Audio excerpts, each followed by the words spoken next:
Pemirsa, Gubernur DKI Jakarta Anies Baswedan kembali memperpanjang aturan PSBB pada 22 Mei hingga 4 Juni 2020. Anies berharap masyarakat Jakarta tetap disiplin agar angka penyebaran bisa menurun dalam 14 hari ke depan. PSBB kita itu akan selesai tanggal 21.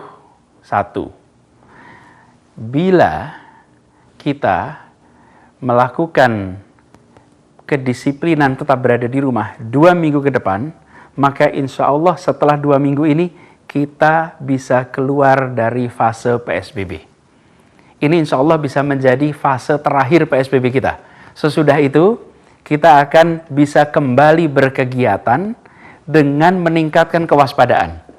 Ada protokol yang harus diikuti, menggunakan masker, cuci tangan rutin, jaga jarak, selalu kalau sakit tidak pergi, kemudian kalau ada keluhan segera periksa, kewaspadaan ditingkatkan. Tapi 2 pekan ke depan adalah kunci. Karena itu 14 hari ke depan, mulai tanggal 22 sampai dengan tanggal 4, ini adalah masa menentukan. Apakah kita akan rata, apakah kita akan naik, ataukah kita akan turun. Bila kita 2 minggu ke depan, kita semua di Jakarta, mari kita lakukan. Sama-sama disiplin berada di rumah, menghindari kerumunan, menghindari interaksi, maka insya Allah angka reproduction akan turun. Kalau angka reproduction ini turun, maka Jakarta berhasil mengendalikan pergerakan COVID-19. Dan bila itu kita kerjakan sama-sama, maka nanti kemudian Jakarta bisa kembali berkegiatan, tentu normalnya baru. Orang biasa mengistilahkan new normal.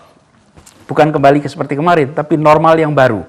Tapi bila di dalam 2 pekan ke depan, 14 hari ke depan, kita merasa sudah selesai PSBB-nya, merasa dilonggarkan, merasa dikurangi, lalu berkumpul, kegiatan-kegiatan pengumpulan orang terjadi, ada potensi angka ini akan naik lagi. Untuk menanggapi data yang dipaparkan Gubernur DKI Jakarta Anies Baswedan memperpanjang PSBB di Jakarta, kita tersambung dengan ahli epidemiologi Universitas Sendai Jepang, Bapak Kamaludin Latif. Selamat malam Pak Latif. Selamat malam Mbak Dila. Ya, Pak Latif, ini bagaimana tanggapannya Bapak ini terkait keputusan Gubernur DKI Jakarta yang kembali memperpanjang PSBB untuk mengendalikan penyebaran COVID-19 ini, seperti apa Pak tanggapannya?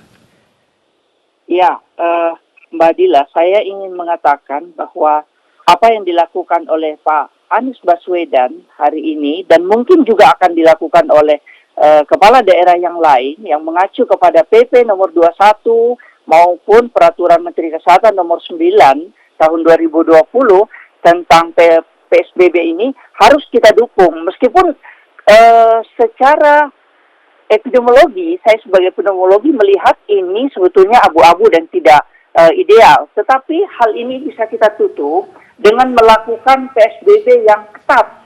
Artinya kita semua harus tinggal di rumah, disiplin. Nah, kalau kita lihat ciri masyarakat kita yang memang sangat variatif, kemudian beragam dari pendidikan, pengetahuan, diperparah dengan kurang disiplin karena merujuk kepada penegakan aturan dan sanksi.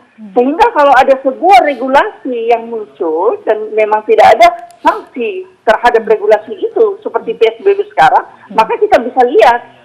Saya ingin mengatakan bahwa kita sekarang itu sebetulnya terbelah kepada 2 kelompok. Kelompok pertama yang memilih untuk disiplin, diam di rumah saja. Kita harus menghargai tenaga kesehatan yang sudah bekerja 24 jam. Nah, kelompok ini harus diapresiasi. Sementara di sisi lain ada kelompok yang longgar. Mereka masih saja bergerak. Dari hari ke hari kecenderungan ini semakin naik. Dan saya ingin mengatakan bahwa kondisi ini diperparah ketika kebijakan PSBB masih ada, tetapi narasi untuk melonggarkan PSBB itu sudah dipunyikan di pusat ini yang saya sangat sesalkan. Demikian Mbak Dila. Baik, jadi menurut Bapak PSBB yang selama ini sudah 2 kali dilakukan di Jakarta ini belum benar-benar dilakukan dengan baik karena kurangnya sanksi yang mengikat. sanksi itu harus ada dan didukung oleh semua komponen. Artinya peraturan yang dibuat PSBB itu harus kita evaluasi. Sebetulnya langkah yang dilakukan sekarang sudah tepat. Ada evaluasi bagaimana kecenderungan masyarakat, berapa persen. Pak Anies Baswedan mengatakan bahwa kita masih 60%. Memang idealnya di atas 80%. Kita standby di rumah. Jadi masyarakat tidak melakukan pergerakan. Kita akan menghadapi lebaran. Di mana mobilitas masyarakat itu akan semakin tinggi.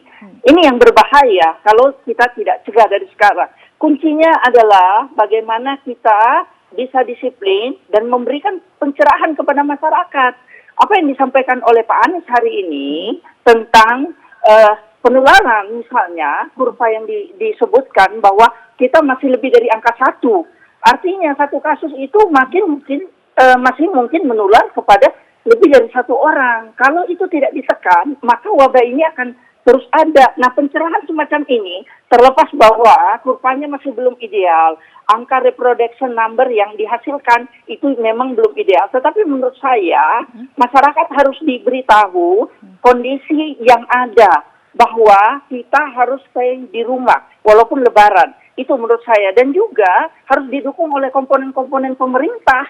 Pemerintah harus satu suara. Ketika kita mengatakan bahwa fasilitas umum ditutup, bandara, terminal misalnya, itu harus ditutup, gitu, dibatasi. Itu menurut saya, Mbak Dila.